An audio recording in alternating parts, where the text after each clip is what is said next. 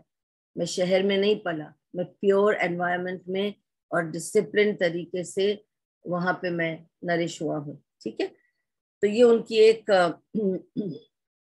یہ بھی ایک ان کی ایک بات میں پرائڈ ان دا سینس، مطلب وہ اس بات پہ فخر کرتے تھے کہ میرا یہ ہے بیک گراؤنڈ، میں یہ ہوں.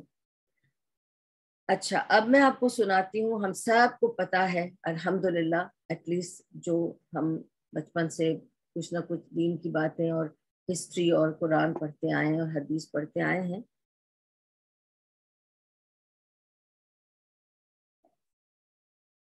ہم سب کو پتا ہے کہ Halima Sadia was the one who foster نبی صلی اللہ علیہ وسلم. لیکن ان کی جو سٹوری ہے وہ آپ کو میں آج سناؤں گی.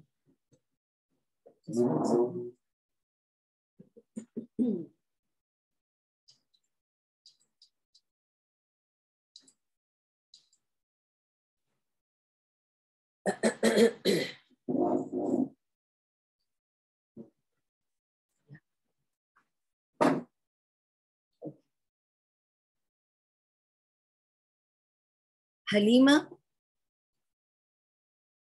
جو تھی وہ بنو سعد بن بکر کی ٹرائب میں سے تھی. ٹھیک ہے،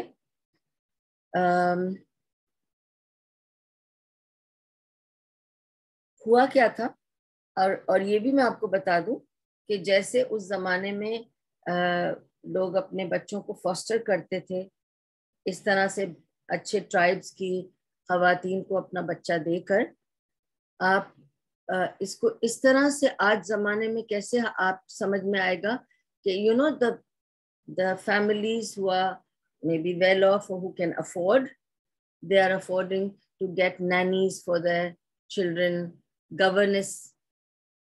It was similar, except that this woman would even breastfeed. But among the Chinese people, when they had nannies or governess, they would breastfeed too in ancient China, not now.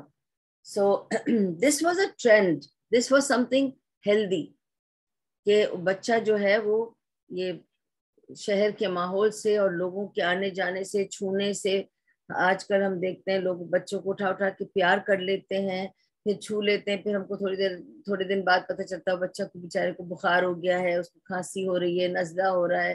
چھوٹے چھوٹے بچوں کو anti biotics دی جا رہی ہیں because they are not in a pure environment, اور وہ immunity وہیں سے رپچر ہو جاتی ہے اور وہ بچہ ہمیشہ پھر ویک رہتا ہے. اور جو بچہ زیادہ گود میں رہتا ہے تو وہ زیادہ ویک ہو جاتا ہے، کیونکہ باڈی سے باڈی زیادہ لگانے سے بچہ ویک بھی ہو جاتا ہے، ایموشنلی بھی فزیکلی بھی. Just to let you know that.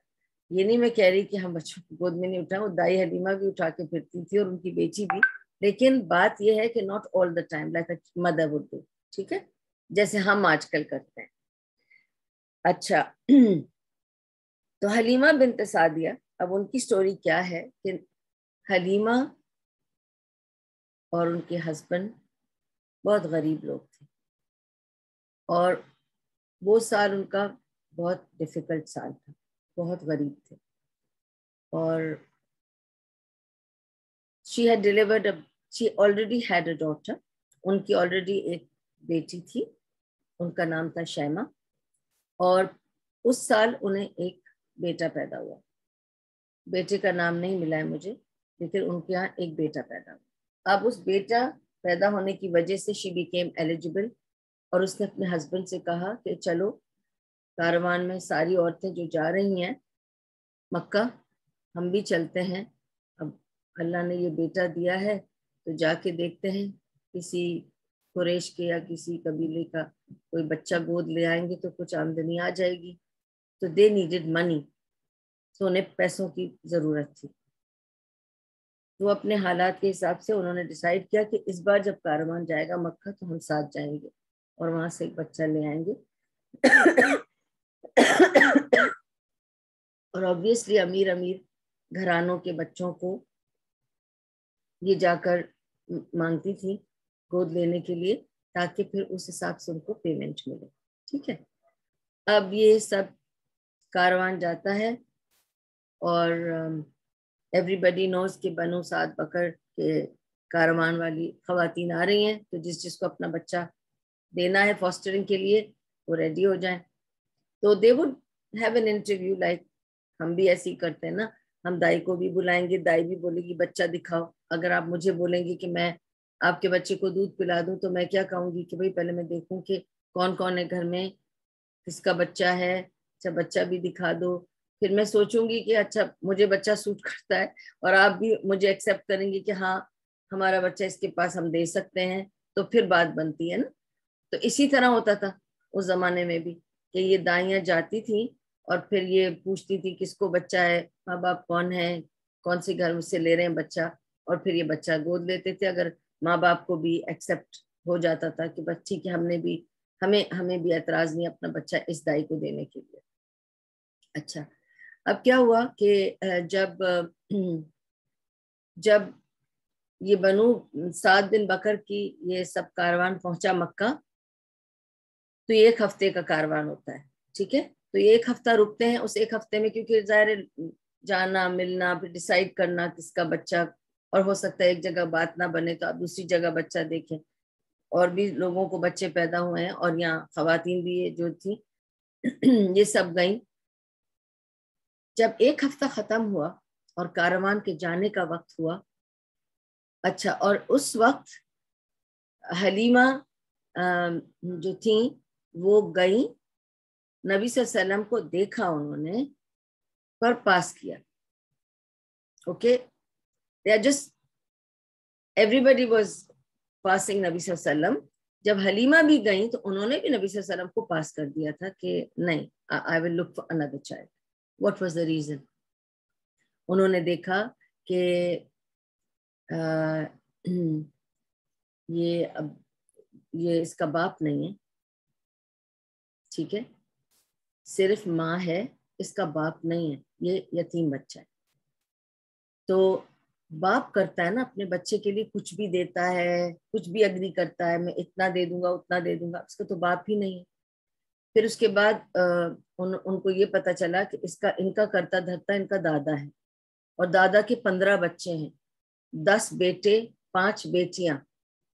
سوچیے آپ، ایک آدمی جو اس کی کفالت کر رہا ہے اس بچے کی، اس کے آلریڈی 15 بچے ہیں اپنے، 10 بیٹے اور 5 بیٹیاں، اور ان کے بچے، یعنی اس کے اتنے سارے گرینڈ چلڈرن بھی ہیں.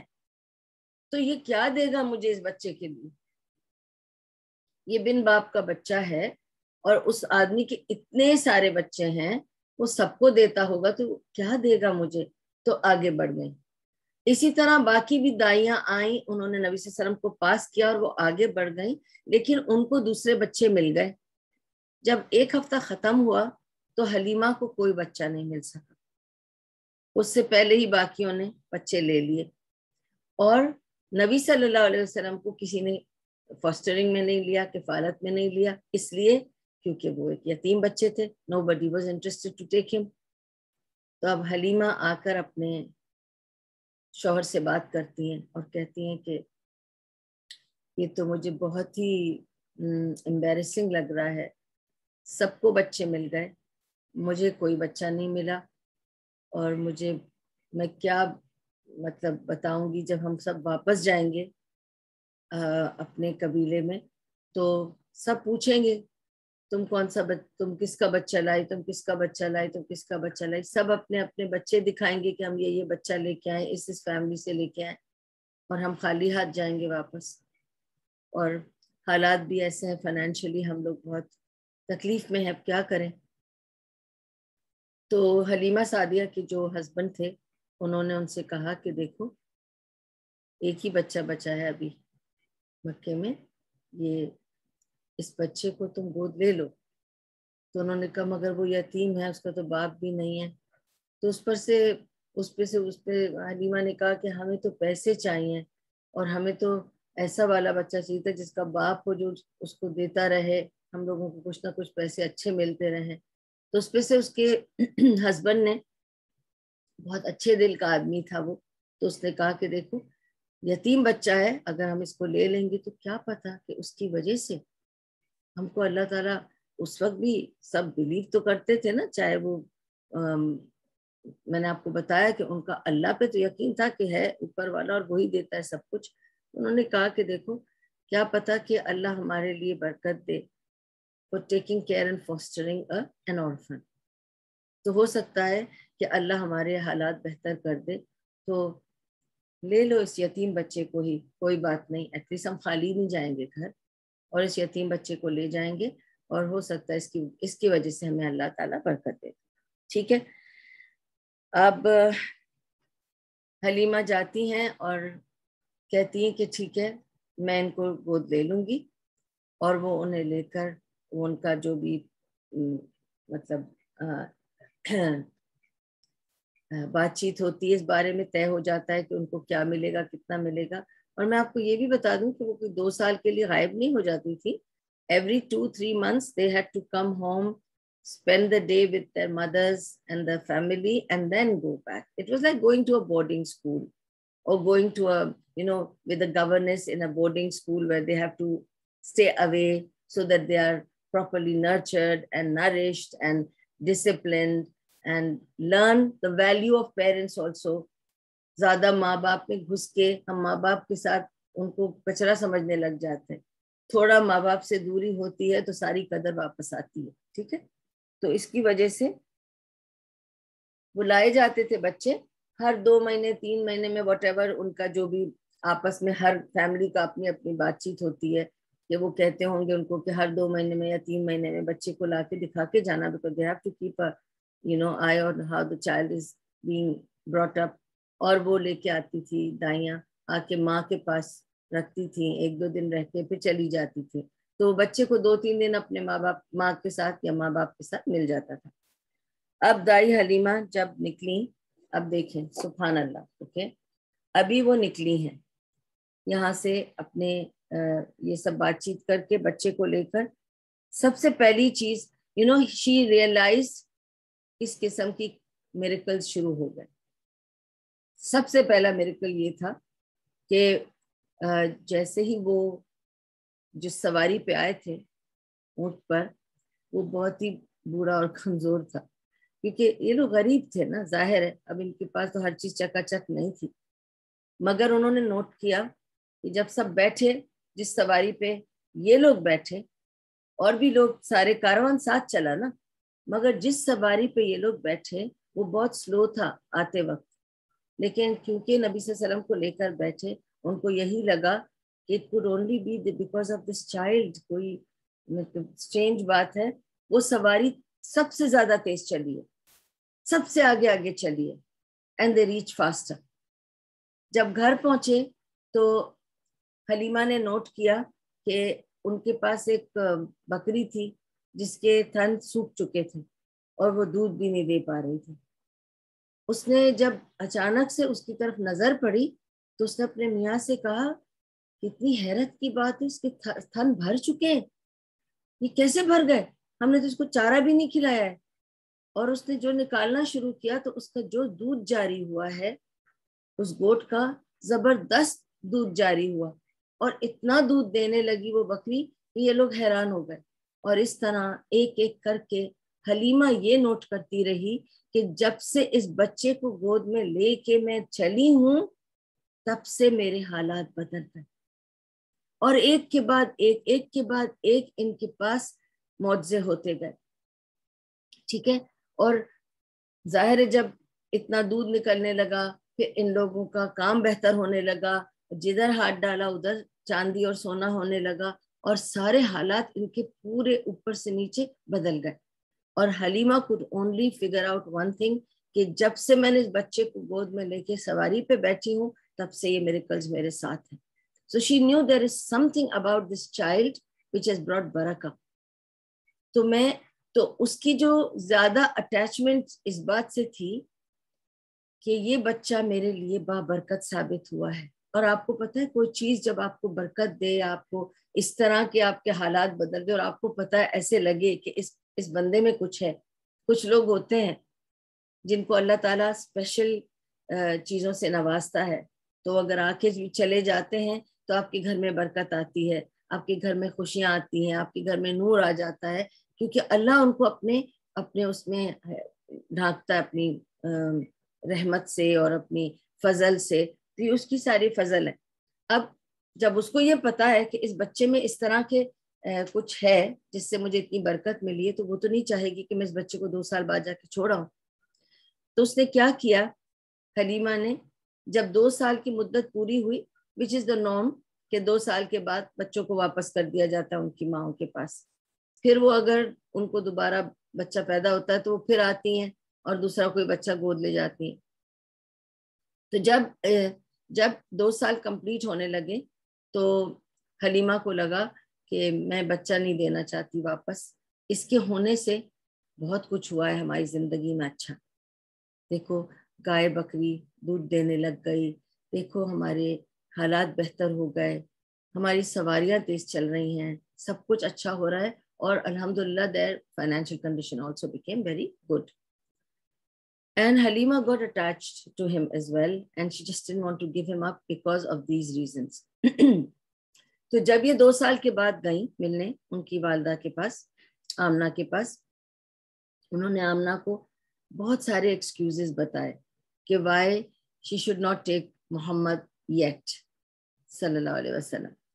شی اسٹارٹڈ ٹیلنگ ہر کہ دیکھیے آپ کو نہیں پتا، آب و ہوا شہر کی اچھی نہیں ہے، اور بچہ جو ہے دیکھیں ابھی وہ اچھی نشو و نما اس کی ہو رہی ہے اور اس کو وہاں زیادہ اچھا لگتا ہے، اور اگر وہ 1-2 سال وہاں اور رہ لے گا تو اس کے لیے زیادہ فائدے مند ہوگا، اس کو آپ ابھی شہر میں مت منگائیں، دیکھیں یہاں اتنے لوگوں کے کاروان آتے جاتے ہیں، مکس ہوائیں ہیں، بچہ صرف 2 سال کا ہے، بیمار نہ ہو جائے۔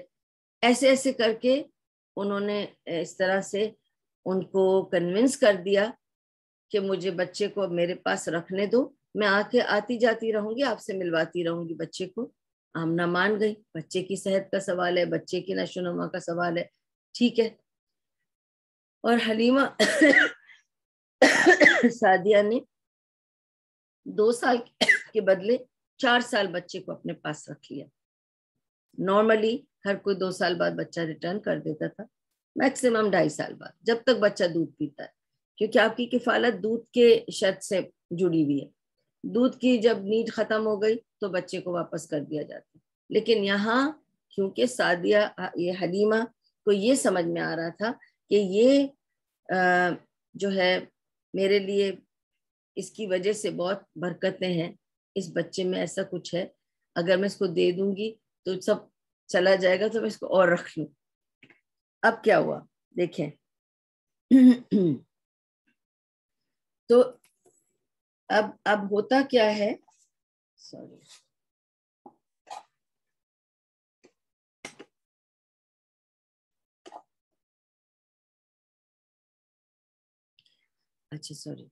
اچھا اب کیا ہوتا ہے کہ یہ صحیح مسلم کی حدیث سے آپ کو سٹوری بتا رہی ہوں جو انس رضی اللہ عنہ سے ملتی ہے، ٹھیک ہے، یہ بتا دیتی ہوں پھر میں اپنے سٹوری بتاؤں گی آپ کو۔ سٹوری کچھ یوں ہے کہ نبی صلی اللہ علیہ وسلم 4 سال کے ہو گئے، ٹھیک ہے، میں نے آپ کو بتا دیا کہ Halima has now worked over this کہ مجھے ان کو رکھنا ہی ہے تھوڑا وقت، جتنا وقت رکھ سکتی ہوں میں ان کو رکھوں گی اپنے پاس۔ اب نبی صلی اللہ علیہ وسلم 4 سال کے ہو گئے، اور آپ کو پتہ ہے 4 سال کا بچہ تو باہر جاتا ہے، کھیلتا ہے، ہمارے بچے بھی تو باہر گارڈن میں کھیلتے ہیں، جو بھی، تو یہ بچوں کے ساتھ باہر کھیل رہا تھا، ٹرائب کے دوسرے بچوں کے ساتھ باہر کھیل رہے تھے۔ اچھا اب جب یہ کھیل رہے تھے، اب سب بچے کھیل رہے ہیں، and you know it's a desert area, and بچے آپ ان کے جو بھی گیمز تھے وہ کھیل رہے تھے، بھاگم دوڑی ہے جو بھی۔ سڈنلی اس ٹائم پر جبریل علیہ السلام نازل ہوئے، اور جیسے جبریل علیہ السلام وہاں پہنچے، he came in the form of a man because he didn't want to frighten anybody, but he was a strange man. اور آپ کو پتہ ہے میں نے ابھی آپ کو کہا کہ یہاں پر باہر کے لوگوں کا آنا جانا نہیں ہوتا تھا، it's a tribe, only these few people were living in the desert and outsiders were not coming and going here. ایک strange آدمی آیا ہے، ٹھیک ہے، جیسے ہی وہ آئے اور کیونکہ وہ اچانک نمودار ہوئے، بچے ڈر گئے اور سارے بچے بھاگ گئے، except Nabi Sallallahu Alaihi Wasallam. He looked frightened, but he didn't run away. He didn't fled the scene. کھڑے رہے, جمے رہے جہاں کھڑے تھے. ٹھیک ہے. اور آپ یہ سوچئے کہ 4 سال کی عمر میں وہ اپنی بہادری کا مظاہرہ کر رہے تھے. کھڑے رہے. جب انہوں نے دیکھا کہ یہ آدمی میرے اوپر لپٹ جھپٹ کر رہا ہے, یہ مجھے گرانا چاہ رہا ہے, یہ مجھے زمین پہ گرانا چاہ رہا ہے, یہ مجھے زمین پہ گرانا چاہ رہا ہے, تو انہوں نے پوری فائٹ کی. نبی صلی اللہ علیہ وسلم نے ان سے پوری طرح فائٹ کی. انہوں نے ان کو بہت روکا, کہ بہت ریزسٹ کیا کہ وہ مجھے نہ گرا سکے. 4 سال کا بچہ ایک آدمی پر, مطلب جو آدمی اس پر حاوی ہو چکا ہے, وہ اس کے ساتھ پوری فائٹ دے رہا ہے اپنے آپ کو ڈیفینڈ کرنے کے لیے. ٹھیک ہے. تو یہ ان کی ڈیفینڈنگ کیپیبلٹیز تھیں جو نظر آئیں اس عمر میں. اور انہوں نے ان کو چت کر دیا زمین پر. جبریل علیہ السلام نے نبی صلی اللہ علیہ وسلم کو زمین میں چت کر دیا اور ان کے اوپر ایسے حاوی ہو کر بیٹھ گئے. اور پھر انہوں نے ان کا سینہ چیرا. سینہ چیر کر ایسے کیا تو سینہ چر گیا, اور جیسی چر گیا انہوں نے اس کے اندر سے ایک کالا لوتھڑا نکالا اور کہا کہ یہ تھا جو شیطان نے تمہیں چبھویا تھا نا, اس کی وجہ سے یہ لوتھڑا بن گیا تھا تمہارے اندر. یہ کالا لوتھڑا وہ ہے جو تمہیں چبھویا, اس نے شیطان نے چبھایا ہے, میں اس کو نکال کے پھینک رہا ہوں. اور پھر دل نکالا نبی صلی اللہ علیہ وسلم کا سینے میں سے, اور زمزم میں دھویا, صاف کیا, اور واپس دل کو اندر رکھا. اور پھر یوں کیا تو سینہ سل گیا, لیکن سینے پہ سکار تھا. جیسے ہم سوچرز لگا کے سینہ سیتے ہیں یا کوئی جگہ سیتے ہیں, تو وہ جو سٹچز ہوتے ہیں اس کی نشان ہوتا ہے, ایک لائن ہوتی ہے, وہ لائن ان کے سینے پہ رہی. ٹھیک ہے. اور جبریل علیہ السلام چلے گئے. اس درمیان میں جب بچے تو بھاگ گئے تھے, بٹ بھاگ کے دور سے دیکھ رہے تھے کہ ارے محمد رہ گیا. اب وہ محمد صلی اللہ علیہ وسلم کھڑے رہے نا, جمے رہے اپنی جگہ سے. وہ یہ بتانا چاہ رہے تھے کہ میں ڈر کے نہیں بھاگ رہا, اب کون ہے, کیوں آئے ہیں, میں نہیں ڈرتا, میں نہیں بھاگ رہا.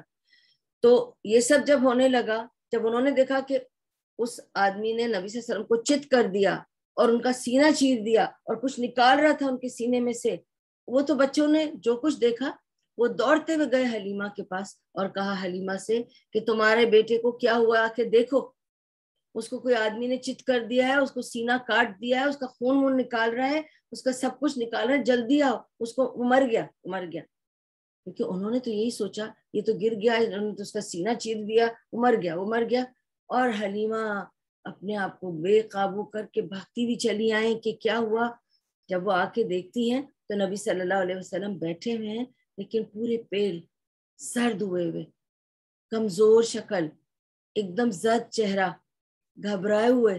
لیکن ایسا تھا چہرہ کہ جیسے میں اب رو دوں جب رو دوں, لیکن رو نہیں رہے, اپنے رونے کو روکا ہوا ہے, گھبرائے ہوئے ہیں, زرد ہوئے ہیں, بیٹھے ہیں, ایک دم سن سے بیٹھے ہوئے تھے. حلیمہ آئی, انہوں نے گلے لگایا اور پوچھا کیا ہوا. تو وہ کچھ بول بھی نہیں پائے. پھر بھی بچے ہی حلیمہ کو بتاتے رہے کہ کوئی آدمی آیا, اس نے ان کا سینہ چیرا, ایسے کیا ویسے کیا. تو انہوں نے اس کے کپڑے کھولے اور دیکھا کہ وہ سینے پہ چیرے کا نشان بھی تھا. اب آپ مجھے یہ بتائیں کہ نبی صلی اللہ علیہ وسلم کو, اللہ سبحانہ و تعالیٰ کو کیا کسی کی اگر وہ جبریل جیسے فرشتے کو اگر بھیج کے کہتے ہیں کہ کوئی میریکل کر دو, تو کیا اللہ کے لیے مشکل ہے وہ لائن کو مٹانا بھی؟ کیا بغیر کھولے بھی اللہ تعالیٰ یہ کام نہیں کرا سکتے تھے؟ کرا سکتے تھے, پر ایسے کیوں کرائے؟ اللہ تعالیٰ یہ چھوڑنا چاہتے تھے ایز اے نشانی, ایز اے سائن کہ ایسا ہوا تھا. تو it was not something that was done emotionally, it was not something that was done spiritually, it was done physically. یہ نہیں ہے کہ کوئی روحانی طور پہ ان کا سینہ کلین کیا تھا, روحانی طور پہ خواب میں آ کے ان کا دل صاف کیا تھا, نہیں. It happened physically and it was witnessed by people. اور فزیکلی ہوا تھا اس لیے اس پہ فزیکل سکار چھوڑ دیا تاکہ پتہ چلے کہ سینہ چیرا گیا تھا، کھولا گیا تھا اور واپس بند کیا گیا ہے. So the first ever bypass surgery was done by Jibreel alayhi salam to Muhammad sallallahu alayhi wasallam. ٹھیک ہے، آپ کو پتہ ہے بائی پاس سرجری میں بھی they can take the heart and then put it back. They can take out the organs and put it back, and that's what they do, and then they can stitch you back. And this is what it was done to Muhammad sallallahu alaihi wasallam. And آگے چل کے ابھی تو ہم سیرہ کر رہے ہیں، آگے چل کے میں بتاؤں گی کہ he had to undergo this again one more time after 54 years، اور ہم اس کے بارے میں پھر انشاءاللہ پڑھیں گے. ابھی نہیں بتاتی ہوں کیونکہ فرق اتنا ہے کہ دوبارہ ان کی یہی بائی پاس ہوا تھا نبی صلی اللہ علیہ وسلم کا. اس میں فرق اتنا ہے کہ وہ کالا لوتھڑا نہیں نکلا تھا کیونکہ وہ ایک بار نکل گیا. ٹھیک ہے. اچھا، یہ جو میں نے آپ کو بتایا کہ جب جبریل علیہ السلام نے، اچھا let me finish what happen to نبی صلی اللہ علیہ وسلم فرسٹ. اوکے، تو حلیمہ بہت گھبرائی، وہ نبی صلی اللہ علیہ وسلم کو گھر لے کے آئیں، انہوں نے اپنے ہسبینڈ کو سارا کچھ بتایا اور انہوں نے کہا کہ اب میں ڈر گئی ہوں، یہ بچے میں ہے کچھ ایسا، جب سے یہ آیا ہے ہماری جو زندگیاں بدل گئی، 360 ڈگری ٹرن ہو گیا ہماری زندگیوں کو. ہم غریب سے ماشاءاللہ کوائٹ ویل آف ہو چکے ہیں، اور اب مجھے ڈر لگتا ہے کیونکہ مجھے لگتا ہے اس بچے میں کچھ ایسا ہے that I don't want to take responsibility anymore. اگر اسے کچھ ہو گیا تو آج جو کچھ بھی سین ہوا کہ کوئی آدمی آیا اور اس نے اس کا سینہ چیرا پھر بند کیا، پتہ نہیں اس کے ساتھ کیا ہوا، اور یہ بچہ ایک دم زرد ہوا ہے، کمزور ہو گیا ہے. میں اس کو لے جا کر واپس دے رہی ہوں کیونکہ میں نہیں ذمہ داری لے سکتی. اگر اسے کچھ ہو گیا تو پھر میں اس کی ماں باپ کو اور اس کے دادا کو کیا جواب دوں گی، تو میں اس کو واپس لے جا رہی ہوں. دونوں میاں بیوی لے کے جاتے ہیں اور محمد صلی اللہ علیہ وسلم کو آمینہ کو دے کر آ جاتے ہیں. اوکے، تو 4 سال کی عمر میں وہ اپنی امی کے پاس واپس آتے ہیں. یہ تو نبی صلی اللہ علیہ وسلم کی بات تھی. اس میں آپ کو نقطہ یہ بتانا چاہ رہی تھی کہ وہ پوائنٹ کے جس میں جبریل علیہ السلام نے نبی صلی اللہ علیہ وسلم کو انفارم کیا کہ جب بچہ پیدا ہوتا ہے تو اس کو شیطان چبھاتا ہے، پرک کرتا ہے. ٹھیک ہے، پرک کرتا ہے، پنچ کرتا ہے، کچھ کرتا ہے، اس کو چھیڑتا ہے جس سے بچہ روتا ہے. تو جو بچہ پیدا ہوتے ہی روتا ہے، ہم سمجھتے ہیں it's a normal thing for a child to cry. It's not a normal thing for a child to cry. Child cannot cry also, is okay. It's because he's pricked by shaitan he cries. And why does he prick the child? Because شیطان کو یہ جلن ہے اور نفرت ہے. شیطان ہم سے نفرت کرتا ہے، سخت نفرت کرتا ہے کہ ان کو کیوں اللہ تعالیٰ نے مجھ سے برتر جانا، ان کے سامنے کیوں سجدہ کروایا، یہ کیوں مجھ سے بہتر ہے. وہ جلن میں every time a child is born he thinks another one is born. تو پرک کرو جا کر، پھر ایک اور پیدا ہو گیا، اب اس پہ بھی کام کرنا پڑے گا. تو اسی وقت سے وہ شروع ہو جاتا، اور اس لیے اس کے پرک کرنے سے وہ کالک دل پہ آ جاتی ہے. اور وہ کالک اور کچھ نہیں ہے، just the access to his whispers. That kalak allows shaitan's whispers to access our minds and body. اور جب ہم آخرت میں کہیں گے نا اللہ تعالیٰ سے کہ یا اللہ میں نے تو نہیں کیا، یہ شیطان نے مجھے ورغلایا تھا، تو شیطان آ کے بری ذمہ ہو جائے گا اور کہے گا کہ آپ نے مجھے ان کے عمل میں دخل دینے کی تو توفیق دی نہیں تھی، آپ نے کہا تھا کہ میں صرف انہیں اکساؤں. اگر یہ میرے اکسانے پہ بار بار سرنڈر کرتے تھے تو مجھے کیوں بول رہے ہیں آپ؟ میں تو صرف اکساتا تھا، ایک وسپر کرتا تھا، سجیشنز دیتا تھا. تو ہوتا کیا ہے کہ the moment a child is born، وہ جو پرک کرتا ہے وہ ایک کالک آ جاتی ہے. ٹھیک ہے، اور وہ صرف اس کے وسپر کو ایکسیس کرنے دیتی ہے کیونکہ ابلیس اپنے جو شیاطین ہیں اس میں سے ہر ایک کو ایک انسان کے ساتھ لگاتا ہے. تو جیسی ایک بچہ پیدا ہوتا ہے، جب اس کو پرک کرتا ہے تو اس کے ساتھ ایک قرین لگا دیا جاتا ہے.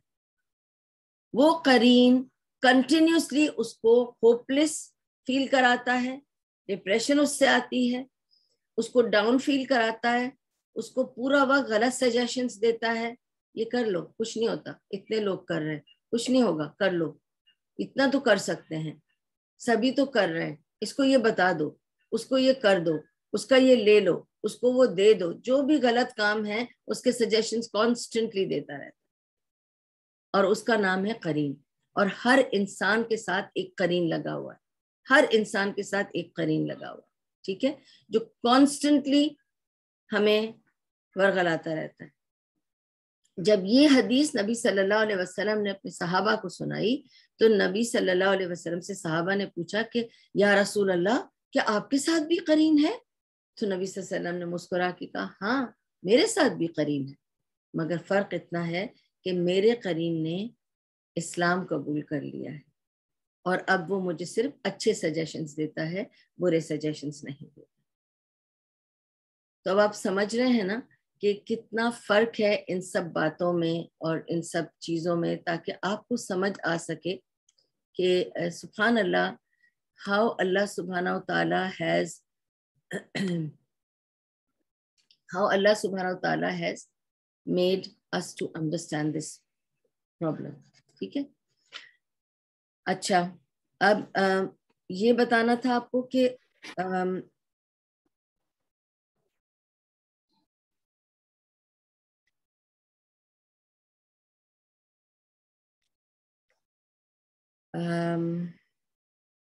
اور انس رضی اللہ عنہ, نماز پڑھ لو, ہاں پڑھ لو, کہ وضو کر لو نا, وہ تو کپڑے دوسرا کہاں جائیں. سوریا آنٹی میوٹ کر لیں پلیز. اچھا, انس رضی اللہ عنہ بتاتے ہیں کہ وہ اس بات کی ایکچولی انہوں نے اس بات کو کنفرم کیا ہے.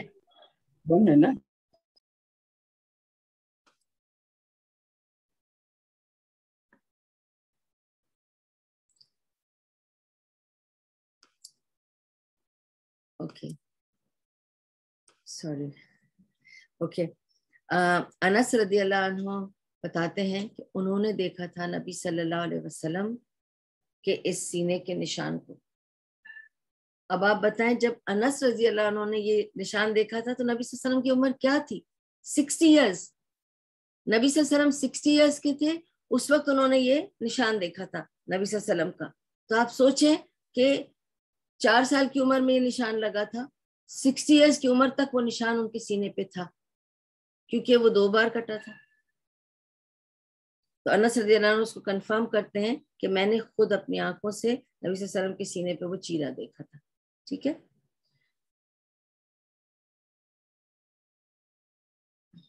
اوکے.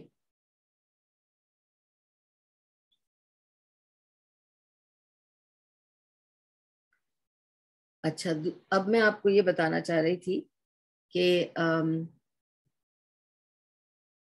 اللہ تعالیٰ نے ہر نبی کو کلینس کیا ہے کسی مومنٹ پر, کیونکہ اللہ تعالیٰ چاہتا ہے کہ نبی جتنے بھی انبیاء ہیں وہ بہت ہی کلیئر پیور لائف گزاریں.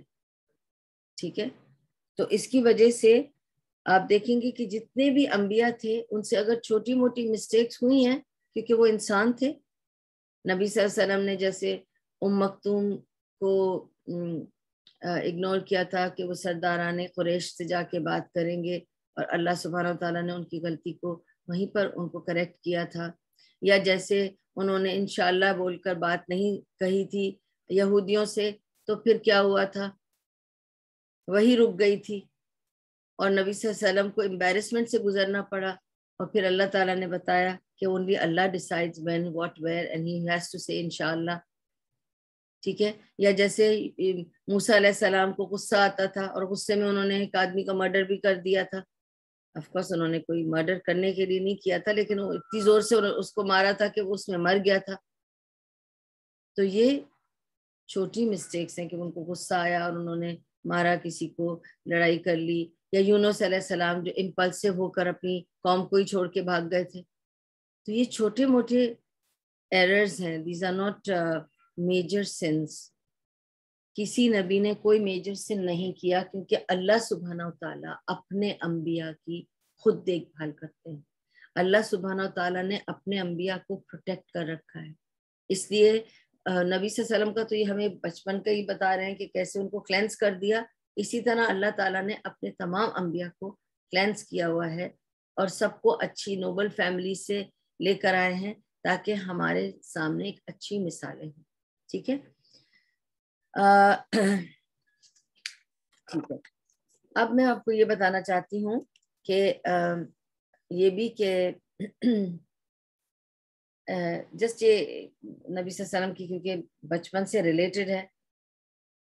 آپ کو میں نے بتایا کہ نبی صلی اللہ علیہ وسلم کی جو دائی تھی حلیمہ، ان کی ایک بیٹی تھی شیمہ، اور ایک بیٹا تھا جو نبی صلی اللہ علیہ وسلم کے ساتھ جس نے دودھ پیا، اس کا نام نہیں پتہ چل سکا. 54 years later from this time، ٹھیک ہے، 54 years later فتح مکہ ہو چکا. آفٹر فتح مکہ نبی صلی اللہ علیہ وسلم نے جب آس پاس کے قبیلوں کو نبی صلی اللہ علیہ وسلم decided to fight and conquer the قبیلہ and invite them to Islam. تو اب آپ سوچیں کہ نبی صلی اللہ علیہ وسلم، یہ غزوہ حنین کی بات ہے. ٹھیک ہے. اب غزوہ حنین میں، and غزوہ حنین was the last battle نبی صلی اللہ علیہ وسلم ever took part. یہ بھی بتا دو، غزوہ حنین نبی صلی اللہ علیہ وسلم کی آخری غزوہ تھی جس میں نبی صلی اللہ علیہ وسلم نے حصہ لیا تھا. غزوہ حنین میں جب یہ لوگ بنو سعد بن بکر کے قبیلے پہ پہنچے تو of course they fought the قبیلہ and they conquered the قبیلہ.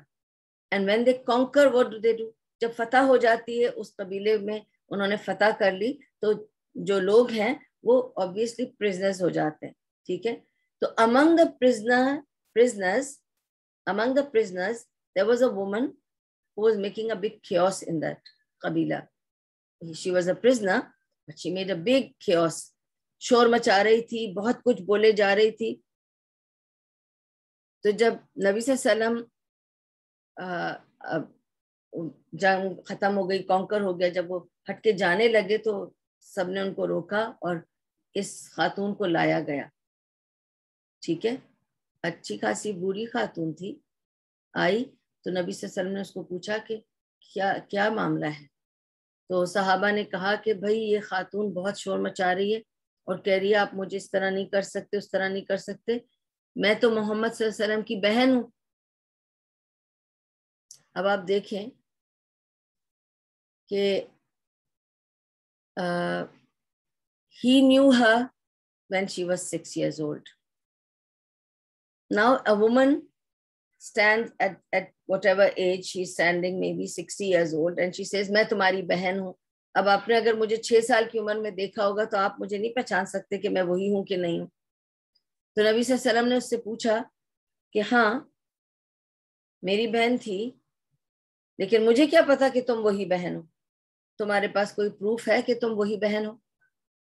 تو اس نے کہا بھیجو کسی کو کہ میری پیٹھ کھول کر دیکھے، تمہارے بائٹ کیے ہوئے نشان ابھی تک میرے پیٹھ پر ہیں.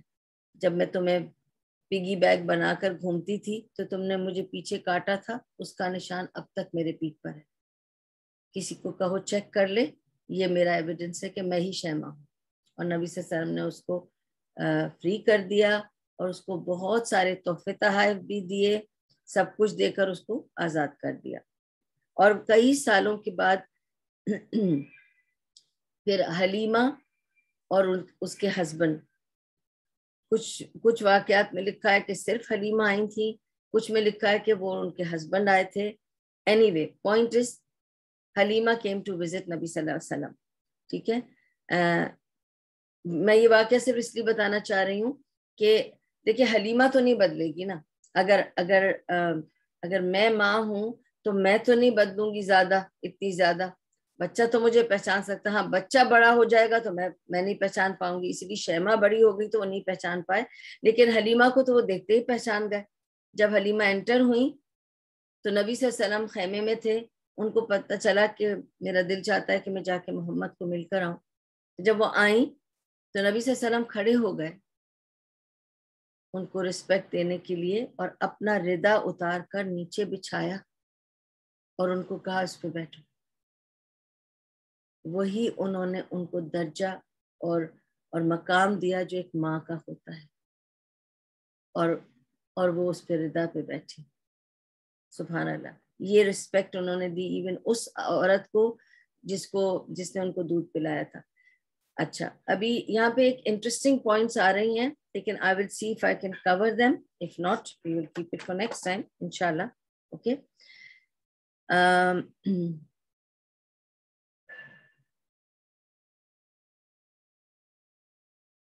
اوکے, اب ہمیں نہیں پتا کہ آمنہ نے کتنا ٹائم ان کے ساتھ گزارا اور ان کی کیا تربیت کی, اس لیے کہ اس کے کوئی واقعات, آمنہ کی کوئی انٹریکشن اور اس کے واقعات نبی صلی اللہ علیہ وسلم کے پاس سے نہیں, اوتھینٹکلی نہیں ملے ہیں. تو ان کا کیا ریلیشن شپ تھا ان کی ماں کے ساتھ, کیا انٹریکشن تھا, کس طرح کا وہ جو بھی واقعات یا جو مومنٹس ان کے ہوئے ہوں گے ایز اے مدر اینڈ سن, اس کا کوئی ریکارڈ نہیں ملا ہے. ٹھیک ہے, not from authentic sources please. Okay. اچھا, صرف یہ پتہ چلتا ہے, وہ بھی کس طرح پتہ چلتا ہے کہ اسٹرینجلی ان کے عبد المطلب نے obviously جب اب آمنہ کے پاس آ گئے نبی صلی اللہ علیہ وسلم ایٹ دی ایج آف 4, تو عبد المطلب نے ان کو ایک غلام, ایک کنیز دی, ایمن. کیونکہ اب دیکھیں Amna is alone, she does not have a husband, she has only one child, محمد صلی اللہ علیہ وسلم, اور وہ بھی حلیمہ کے پاس رہے پہلے 4 سال. تو اب وہ 4 سال بعد جب گھر آئے تو ان کے دادا نے ان کے لیے, ان کی دیکھ بھال کے لیے چھوٹی سی آیا جسے کہتے ہیں نا, ایک لڑکی دی, ایمن, کہ اس کو آپ رکھیں, یہ سنبھالے گی بچے کو اور آپ کو بھی مدد کرے گی. تو this was dada's gift to them, کہ ایک کنیز رکھ کے دی ایمن. یہ سٹوری ایمن سے ملتی ہے. And I wish there were more stories collected from her, because you realize کہ Aiman was the lady who looked after Nabi Sallallahu Alaihi Wasallam after Halima. And she knew Amina, and she lived there between them. So she could have only given all the stories. So whatever stories of the childhood we receive is from Ayman. کیونکہ وہ ان سے closest تھی, رات دن ان کے ساتھ تھی, تو انہی کو پتا ہے کہ یہ کیا تھا ان کا رشتہ, کیا بات چیت تھی, کیا کرتے تھے, کیا ہوتا تھا. ابھی یہ سٹوری ملتی ہے کہ ایمن بتاتی ہیں کہ جب نبی صلی اللہ علیہ وسلم 6 سال کے ہوئے, ٹھیک ہے, تو 2 سال رہے اپنی ماں کے پاس, 4 سال کے جب تھے تب آئے واپس, 2 سال رہے, ماں نے ڈیسائیڈ کیا بچہ 6 سال کا ہو گیا ہے, میں اس کو اپنے باقی رشتہ داروں کے پاس یثرب لے کے جانا چاہتی ہوں ملانے. اب آپ دیکھیں اس میں wisdom again and again, Yathrib is coming in the picture which will later be called Medina, or as we call it today. تو اب وہ یثرب کا پلان بناتی ہیں اور کاروان لیتی ہیں, اور کاروان لے کے ایمن کو لے کر, نبی صلی اللہ علیہ وسلم کو لے کر جاتی ہیں مدینہ, یثرب. اچھا, اب جب وہ یثرب جاتی ہیں, وہاں وہ جا کر بیمار ہو جاتی ہیں اور بیماری میں فوت ہو جاتی ہیں. دیکھیں اس زمانے میں جو تھی نا, لوگ ایزیلی گزر جاتے تھے کیونکہ treatments were not available, people didn't know what kind of treatments to do, doctors were not there. یہ سارا قصہ تو آپ سب جانتے ہی ہیں نا, تو اس وجہ سے لوگ جلدی گزر جاتے تھے. اب دیکھیں کہ it was not in Yathrib also, they were at a point called Al-Abwa. یہ لوگ Al-Abwa پہنچے تھے. جب یہ Al-Abwa پہنچے, not really Yathrib میں inside مدینہ نہیں, but when they were in Al-Abwa, she fell very ill and she could not survive and she passed away. جب یہ گزر گئیں تو ایمن نے الابوا کے لوگوں سے کہا, بھائی ہم تو مسافر تھے, ہم تو یثرب جا رہے تھے اور یہ ہو گیا ہے, تو انہوں نے ان کو وہاں دفنا دیا الابوا میں, اور اس طرح سے الابوا میں آمنہ دفن ہے. ٹھیک ہے, اب یہ بتا کر آپ کو یہ بتانا چاہتی ہوں کہ کیا عمر ہوئی نبی صلی اللہ علیہ وسلم کی, he hardly lived 2 years, and now he's 6 years. They went to Yathrib and he lost his mother also. Okay? And he is now 8 years old. So 6 to 8, yeah, when he was 8 years old, sorry. Okay. No, 6 years old. I'm so confused. No, when he was 6 years old, sorry. Okay. Now Ayman brings him back to Makkah.